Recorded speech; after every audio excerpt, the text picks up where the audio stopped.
எனக்கு இந்த மாதிரி சினிமா உலகத்துல இருக்கக்கூடிய பர்சனல் லைஃப் கேள்வி கேட்டாலே எனக்கு தர்ம சங்கடமா இருக்கு.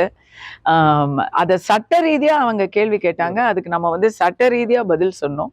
ஒரு எந்த ஒரு விவாகரத்து கேஸுமே வந்து அ குக்கி கட்டர் கிடையாது.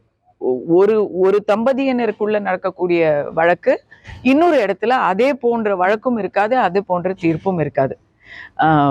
பொதுவாக நம்முடைய நீதிமன்றங்கள்ல ஜீவனாம்சம் என்ற விஷயம் ஒரு வாழ்க்கை இழந்த வயதையும் இழந்த வாழ்க்கையையும் புனரமைத்துக் கொள்ள கொடுக்கக்கூடிய ஒரு உதவியாகவும் ஒரு ஊக்கமாகவும் தான் நீதிமன்றங்கள் கருதும். அது வந்து நம்முடைய சட்ட ரீதியாக பார்க்கும் பொழுது நமக்கு எந்த அளவுக்கு இழப்பு இருக்கு அப்படிங்கிறதுக்கான இழப்பீடா அதை பார்க்க முடியாது. இனி நமக்கு வரக்கூடிய வாழ்க்கை எப்படி அமைத்து கொள்ள வேண்டும் என்று நீதிமன்றம் கருதும். அந்த கருத்துல தான் நம்ம சொல்றோம். இப்போ மெயினான பாயிண்ட் என்னன்னா, இந்த மாதிரி ஹை ப்ரொஃபைல் கேசஸ் வரும்பொழுது அதுல வந்து பெரிய அமௌண்ட்ஸ் டிஸ்கஸ் ஆகும்போது அன்றாடம் போராடி கொண்டிருக்கும் அடிப்படை உரிமைகளுக்காக போராடி கொண்டிருக்கும் பல பெண்கள், குடும்ப பெண்கள், அவங்களுக்கு திடீர்னு ஒரு நாள் வந்து விவாகரத்துன்னு வரும்போது அவங்க வாழ்க்கையே மாறி போகுது.